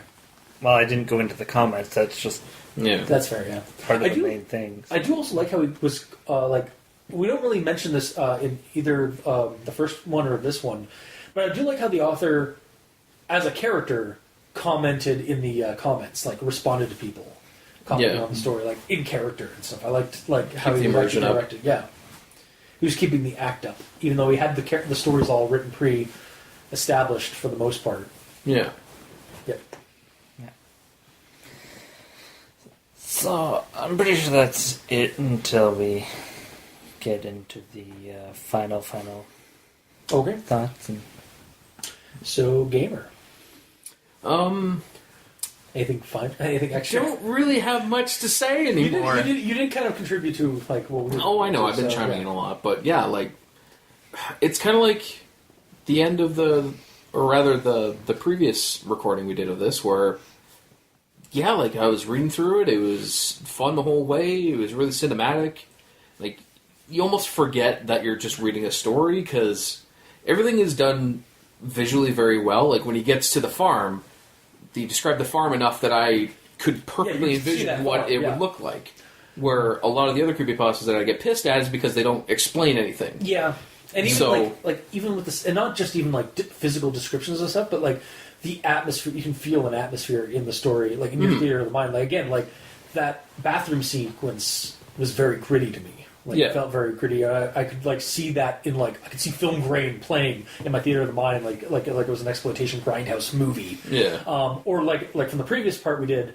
Like I think part 3 or whatever, the one with the car chase. It was like, Oh, yeah. like as he's running like down the street, like trying to catch up to Katie and stuff like that. I was like, Like you're adding music. yeah, exactly. But yeah, so yeah, like it was able to describe like I agree, like it physically describes and also atmospherically describes the story in its scenes.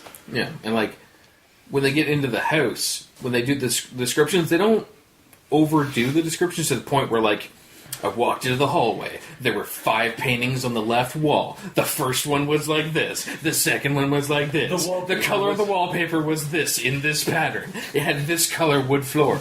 But Yeah, 'cause it said enough. Yeah. It said enough that I visualized what I wanted to visualize, and Yeah. it doesn't matter what color I made the walls. They might have been yellow. Yeah. It doesn't matter. Well, you fill in those blanks. Like, Yeah, and and- it gives you enough to. It gives you enough information that you get the story, and then your mind basically fills in what needs to be done. Yeah, and the information that isn't told to you isn't necessary, Yeah. so that's fine. When I get pissed with other creepypastas not telling you information is when it's important information. Yeah, it is a balancing act because, like, yeah, Yeah. and And that being said, like, some of the things I don't like that they didn't describe enough. Like, for example, Jackson. Did we ever get a visual... blah, blah, blah. Did we ever get a visual description of Jackson? Or is he just Jackson? I think Jackson was described as black in the first. You're just saying that because his name is Jackson. I don't know. I don't know, and I don't. So I can't remember, and I feel like I also said that in the previous section. Yeah, I probably chastised you for that as well. But I don't 100%. Like, yeah, we really don't get a description of Jackson. Other And yet, than Remy, the guy at the very end. an obese yet friendly man. I have a visual of him now. It's Gabe Newell from it's Gabe Newell from Steam. But this guy that's been in the story since probably part 2, Yeah, I have no visual for. yeah.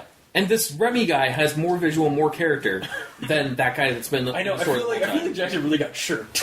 in the Yeah, story. he Like got the short he end, could have yeah. been like a cool info dispenser of some kind. Like especially if we had actually gotten a fleshed out like breaking into his house, like confrontation and interrogation sequence. Yeah, That and would've even been cool. even previously to that, in the first series, I wish they made it so he wasn't just a guy that lived with them that they didn't like and didn't Yeah. talk to. Why did they make him a friend? Because he just shut himself in his room, you didn't have to explain that character. Yeah. So it's just like he was just getting information, like hearing and sneaking around, but Basically. it was a missed opportunity. Yeah. But otherwise, really good. Oh yeah, all the other characters are great, and yeah, Okay. fun time all the way through. And so much so that I could see this actually be a movie. Yeah, I can't, like both of these like It needs a rename though. oh yeah for sure because like goddamn it Reddit you and your Yeah. weird like you're basically sentence long names. Yeah, when I shortened it down for my notes, it's now like DBF Ruined Life I Part mean- 1. But again, is it any much different? Like I know what you did last summer. I still know what you did last summer. I'll always know what you did last summer. Yeah, Like, I it guess. kind of falls into that, and now I know what the title card's going to be for this one. It's just going to be "I know what you did last summer," like cover art, but like replace the characters with the ones that we have. Maybe. That's the second title art that you've already suggested. You already What's the had other one? like him covered in red tape and such. Oh, I mean that's Yeah, just. but those were revoked, so you can't do that now. Why were they revoked? Oh, the Nazi thing. Oh yeah, we took him away from him because he was.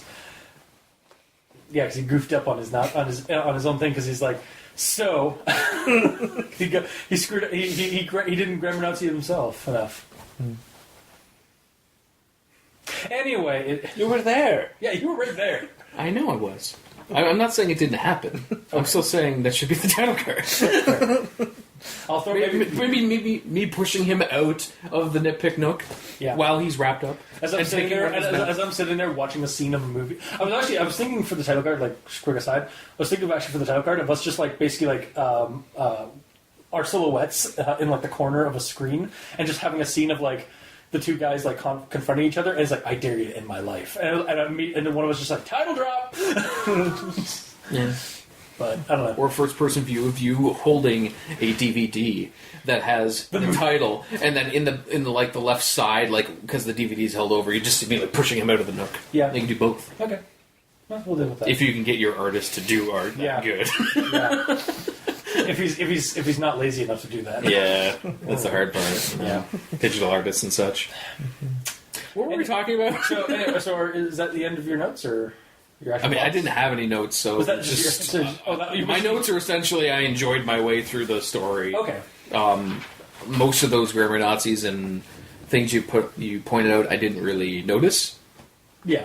Just either because it was late, or because I was just enjoying myself so much it didn't matter. Yeah, and I mean, like again, like I comment and I critique like the hell out of it, but I still enjoy the story. Yeah. So I guess we'll go into our final thoughts and recommendations. Mm-hmm. So.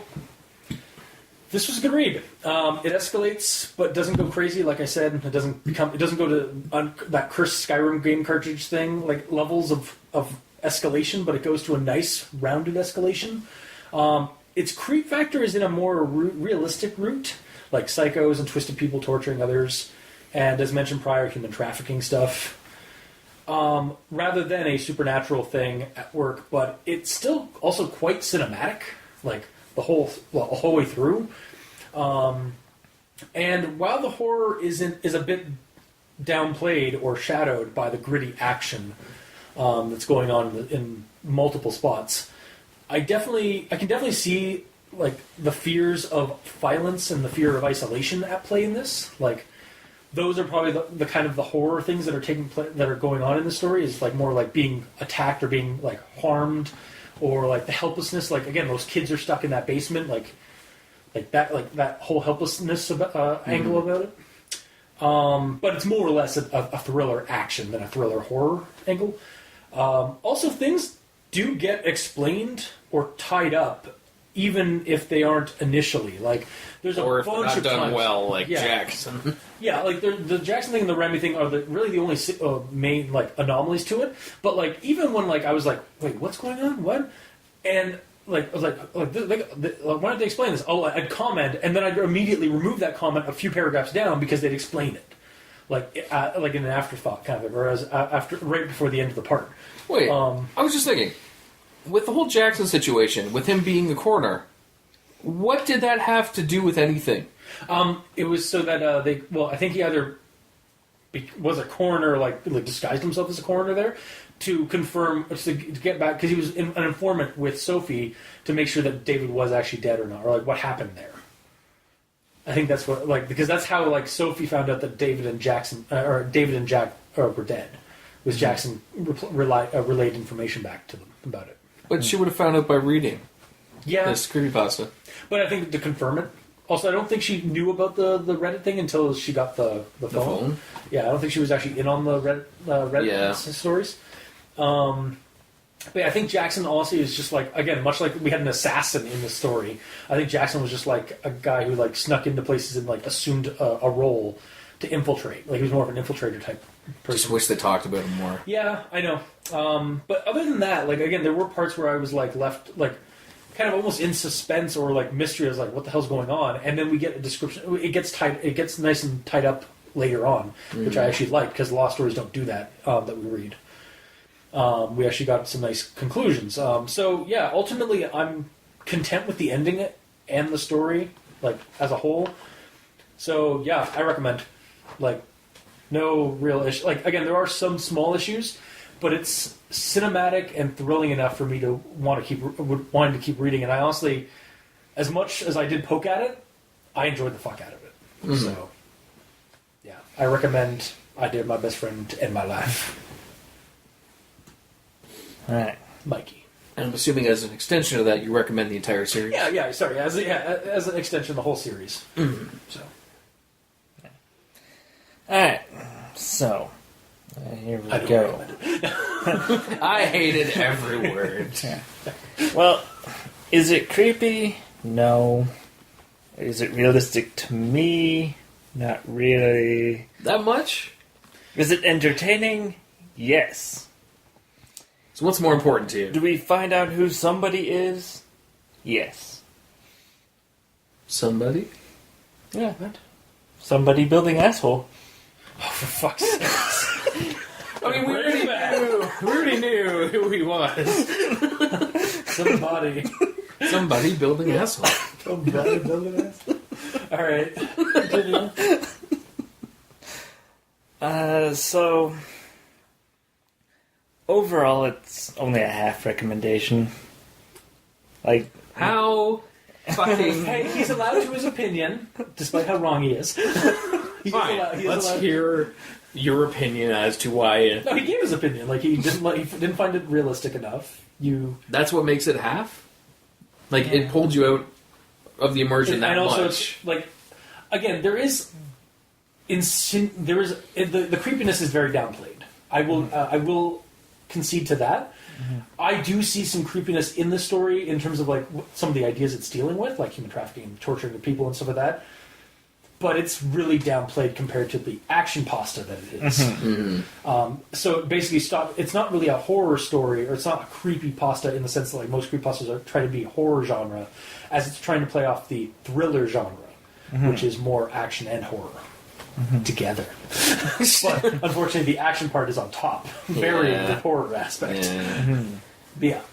It's kind of like if you took the script for like frickin' Last Action Hero or something and put that onto Creepypasta. Does that count as a Creepypasta? That's essentially what this is. It's all action with only like slight amounts of horror things. With that, in that situation, no, I wouldn't count it as horror, like as a creepypasta. But you would count this. I would count this because they're like, it's all about presentation, and like, yeah, most of it is presented as with action, like and gritty, like creepy or gritty crime stuff. But there is an underlying creepiness. It's just not always at the surface. It's there, but you don't always see it. Yeah. So for this story, I'm willing to give it a pass, for me personally. So, but I can see why you don't find it creepy, or like why you just like, no, it's not creepy at all. I agree to disagree about the realisticness in terms of some things. But yeah, you're open to your opinion. So, so half a recommendation. Nice. Okay, well, fuck you, you're wrong. You were totally wrong because I do not recommend anything. Just so we have all three options. No, no, I enjoyed it thoroughly. Again, I agree with you. It's not creepy. The only creepy aspects of this are probably the first couple of parts of the first series, and probably part 6 of this one, where it's Sophie talking about it, because you'll learn about how twisted she is and how cool she is with being twisted. Yeah. Those are really the only parts that are truly creepy. Kind of a creepypasta. Everything else is not. For me, also part of part 7 with the children in the basement kind of thing. And like the fact that how willing they are to be beaten, like because somebody did something bad. That's more of a realistic creepiness. But that's also more just sad, or you want to, like, you're getting it's the same like reason why you get pumped up for John Wick to kill everybody, because these guys are clearly bad, and like they hurt puppies and kids. But even in that situation, like, yes, that's a creepy situation, but then as soon as our hero gets there, he turns the tides, and they have a plan to get out now. You know, so the creepiness is immediately sucked out of it. It's downplayed, or it's drowned out by the action of our hero, who is the hero of the champion of the children. Yeah. And like at the start when he gets in there and he gets like attacked and like they'll ravenously take all the food, it seems like they're not going to be normal people. Then right after that, they're like, "Oh, hello, how are you?" It's like, "Oh, you just attacked me." Because then you find out they were just after the food; they weren't after him. Like, it's just it's too sudden. It's almost like they're different characters. That reminds me of that scene. He starts off like, "Hi, I'm Clark," and then they take all the stuff, and then they're like, "Who are you?" And I was like, "I just freaking said." Maybe you were so deaf from being so hungry. Yeah. How dare you be starving to death? God, pay attention. But yeah, so either way, fun ride all the way through. Only a few creepiness aspects, so I wouldn't really recommend it as a creepypasta at all. No. Because there's other ones that you can read the entire thing and be creeped out the entire time. This one will only get to you in the fact that, like, if you're sensitive to identity theft and stuff like that, or, you know, but... It's very grounded. It's very grounded. It's grounded in reality in terms of what makes it creepy at all. Mm-hmm. Yeah. It's just so underplayed by all the actionness that you forget that's even a creepypasta. Mm-hmm. That's my only problem with it, but I'm still going to recommend it as a really interesting and fun thrill ride to read. But if you're reading this to get scared, don't bother. No, do not bother at all. So you're saying it's a half recommendation? No. No. I'm going to still fully recommend it because regardless, as long as you're able to turn your brain off and just enjoy a fun ride, then it's fine. Okay. And it's realistic enough. Like, the few parts that aren't realistic don't pull me out of the immersion, because that's my main problem. If I can't get immersed in it, I don't enjoy it, whether or not it's creepy or actiony. Yeah. So, yeah. Okay. Still good. Yeah. All right. Well, that was this week's episode. So if you like what you heard, and if you did, leave us a comment in the comment section below where this gets posted, whether it be on QB6, Facebook, YouTube, Tumblr. We're on iTunes, so leave us a comment, or leave us a rating and review. Let us know how we're doing. Also, whatever other streaming site you have us on, if they have a review and rating system, let us know. Help us spread the word of our podcast and help us keep growing. You can also talk to us on Twitter. Mikey is at the E Stands for Evil, and I'm at Review Cultist. The Gamer in Yellow is on Xbox Live at The Gamer in Yellow, but without the W because, well, Xbox hates them. Mm-hmm. You can also leave us emails at aldenterigamortis@gmail.com. That's aldenterigamortis@gmail.com, where you can also leave us suggestions for other creepypastas you'd like us to discuss on the show. And you can also check the title cards for each episode at crazonstudios.tumblr.com or on the YouTube channel Al Dente Rigamortis, where you can check out the videos of each episode. And if you'd like to help support the show, you can go to Patreon, look up Al Dente Rigamortis, and select the backer tier you'd like to support us at. We have $2 and $5 tiers currently, and they each have their own little reward tiers, such as early access episodes, special episodes, behind-the-scenes content, special art, and then we even have a special show that the other two co-hosts, Mikey, the Sense for Evil, and Gamer in Yellow, have been doing for the Patreons only. Well, 2 shows, technically. Yes, 2 shows. Because there is Al Dente Reloaded, where at the $5 tier, where we read the old creepypastas that you guys read in the past and have our own thoughts that we formulate on it. And Al Dente Revelations, where at the $2 tier, where we actually listen to the recording that you guys did in the past and rip on it and usually tear apart the art because it has to be done and see if we have any differing opinions and possibly have a revelation while doing so. Yes. Yeah, it's usually on the critically silly factor. More. Yeah, like we're here and our critically silly levels are at 100%, but we generally go a little bit over 100% on those. Basically, like crank it to 11. Yeah, or like crank it to like 110. Yeah, yeah, yeah. So you can check that out and help support the show that way. And for our patrons that are already helping support the show, thank you immensely. You're keeping the hosting bills at bay and helping us grow, and we very much appreciate it. Like, for reals, guys. Thank you. So, until next time, I have been your host, Review Cultist.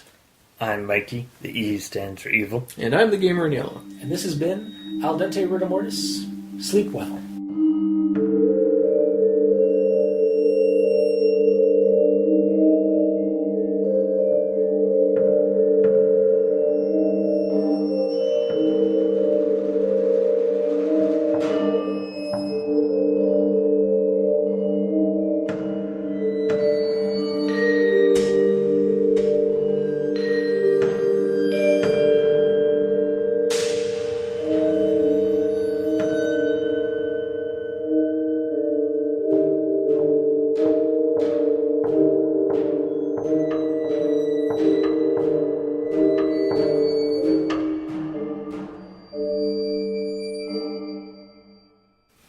How dare you?